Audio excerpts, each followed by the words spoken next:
Benga. Wewe ni nani? Jamani siku nyingi. Kwani binadamu tunakutana. Mimi Queen. Sikukumbuki. Kwanza twende kwanza. Queen. Tukutane mbele safari. Ulikuwa unataka pikipiki kumbe?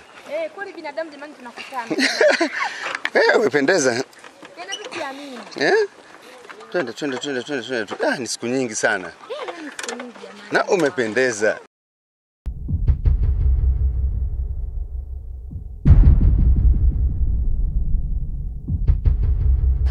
Mamu, jamani, yani leo nakutanishwa na watu zangu wa karibu wote. Ulikuwa wapi? Mimi nipo. Ukatukimbia wewe, tabia yako sio nzuri. Jamani, unaelekea wapi huko? Nenda hapo dukani mwenzio. Basi twende. Wewe unaenda wapi? Wewe twende. Aya bana.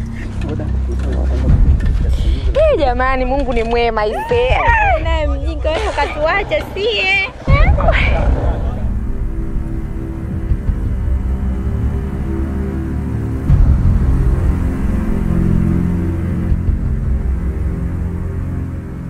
Mzee kama nilivyotangulia kusema, swala kubwa lilonileta ni swala la mume wangu. We nyama mwanangu inona, nyama mwanangu inona, we nyama mwanangu, we nyama mwanangu inona.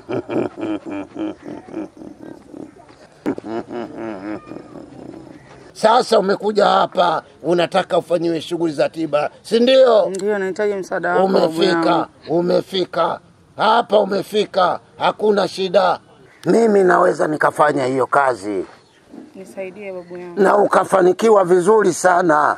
Kama tumekubaliana, nitafutie mbuzi mweupe asiyekuwa na doa popote pale. Mbuzi mweupe? Ndio. Ukimleta mbuzi mweupe nitakupa na masharti tukikubaliana. Mambo yako yote yatakuwa sawa. Hakuna kinachoshindikana kwangu. Sawa mzee wangu, nimekuelewa. Tumekubaliana. Ndio mzee wangu. Utamleta mbuzi? Nitamleta. Masharti yangu sasa, lazima unitafutie mkojo wa siafu. Mkojo wa siafu? Nitaupatia wapi mzee wangu? Utaupata tu, hakuna shida. Na kama utashindwa, ongea na walimu, utaupata. Na lingine, nataka unitafutie mavi ya chura mwenye mimba. Mavi ya chura napatia wapi mzee wangu? Utayapata tu. Ongea na Kiti baada ya kuondoka mimi. Basi mambo yako yote yatakuwa sawa. Sawa baba. Tumeelewana? Tumeelewana. Kuelewa baba. Sasa kaniandae uniletee hivyo vitu. Sawa? Sawa mzee wangu. Unaweza ukaenda kujiandaa sasa. Haya, nashukuru baba. Haya, we nyama mwanangu inaona. We nyama mwanangu inaona. We nyama mwanangu inaona. Kwa hiyo unakuta hata hapa ni sehemu nzuri tu, sisi waga tunakaa tunapumzika. Sasa tukapoa tukaongea kidogo hapo. Ani mashida, yani tuko pamoja. Hapa sehemu nzuri sana, tukapoa kabisa. Viongozi. Mambo vipi? Kwa mzee niambie. Aise. Ni siku mingi. Wapi? Nipo hapa. Mimi siku hizi dereva pikipiki, dereva toyo niko. Sisi pikipiki yangu sile pale bwana. Bwana. Mambo vipi? Unaishi mtauni ni? Mimi nakaa mtaa hapo mbele, sio mbali sana. Okay. Sisi tunazama muda mrefu. Tumepotezana maisha bana. Lakini ndio hivyo, nimefurahi. Naomba hata ukapaone nyumbani ndugu yangu. Au sio? Ni kitambo hivi mpaka tumezeeka. Bwana, unaona nani bwana? Hamna shida.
So kama tulivyoongea, mimi naelekea msibani mara moja.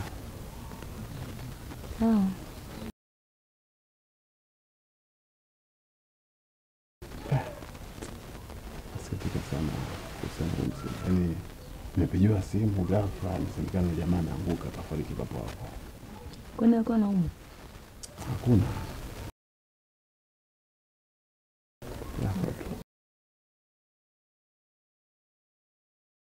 Hata mimi nimeuma na mwenyewe huruma.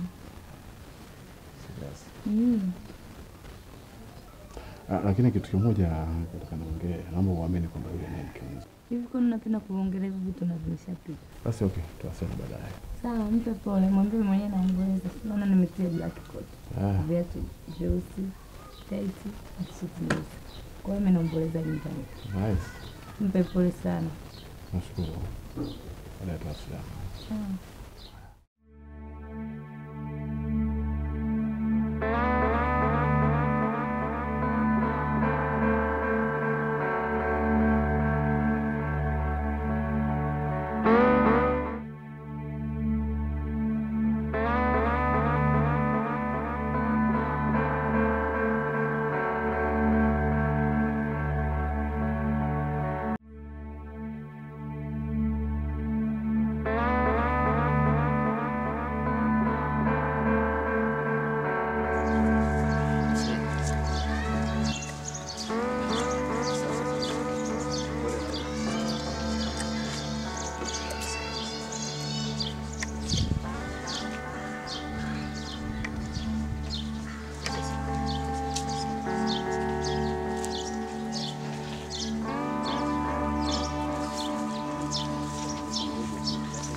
Pole sana shemeji. Hivi nilikuwa nijue kwamba je, watazika hapa au mpaka tusubiri tena masuala ya postmortem huko hospitali, kwa sababu muda unazidi kwenda. Kwani huu utaratibu ukoje? Mpango azikwe leo au kesho? Walisema anasafirishwa, mtu anakaa Kagera, Mbeya. Mbeya. Sasa babake anataka kaziko Mbeya. Lakini sisi Waislamu kama sisi shehe, unajua mwenyewe tunafukia tu leo mtu kafariki azikwe. Hata unakumbuka mwenyewe mjomba wako tulikupaga saa 4 asubuhi tukamfikia saa 7. Sasa kama hivyo utaratibu ambao inabidi ufanyike. Yuko mfanya anatoa ambao anaenda kufuatilia issue ya nani ya marehemu. Ameenda tayari. Yuko mtu anafuatilia. Basi ifanyike hiyo. Pole sana. Pole sana. Naomba piga moyo konde, amini kwamba ni mpango wa Mungu. Sisi wote ni watu ambao wako kaburini. Sawa? Acha Mungu. Pole sana. Msikitika ndugu yangu, acha chiki. Umeacha gari kabisa wewe, eti gari, acha nyumba. Gari kaacha 2, gari 3. Ndio. Afikiri chake cha ghafla, haijulikani ni nini, yani ghafla. Hiyo simu yenyewe nimeshangaa. Inaonekana kabisa.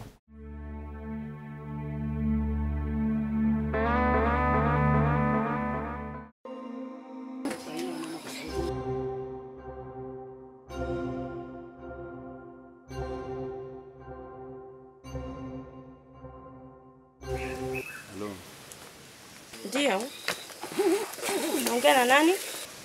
Unazungumza na Rajabu. Namba zangu nani amekupatia?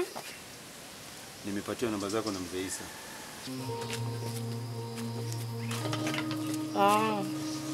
Ndio kuhusu ile habari ya Rupia. Rupia? Sure, Rupia ni nzito. Subiri kidogo. Kuna issue namalizia hapa kidogo, nitakucheki. Okay, sawa. Okay, sawa.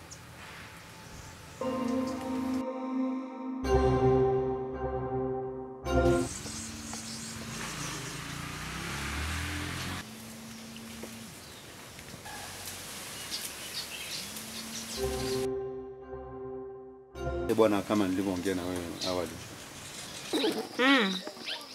Hiyo issue ni muhimu sana. Na nimejaribu kupeleleza, nikachunguza, nikawa nimeona kwamba wewe ndio mtu ambaye atakayenisaidia.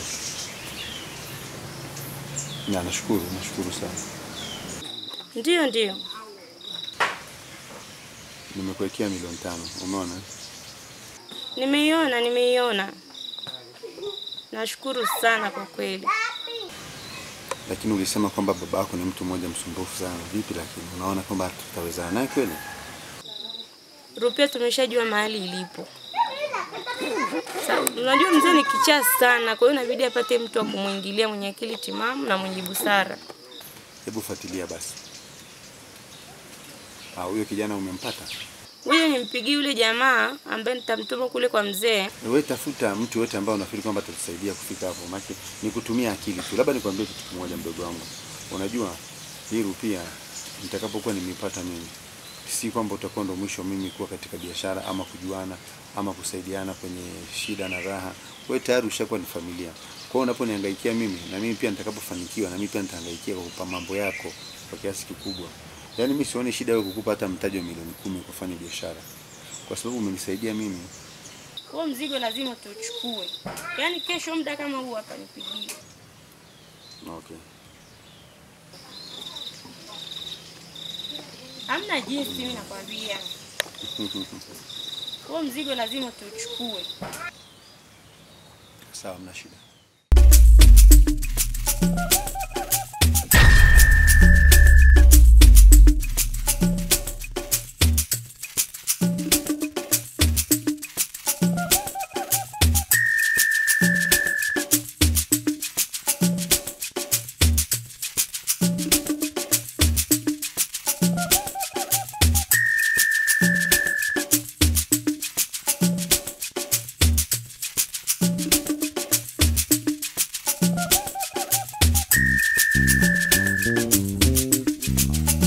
Mm-hmm.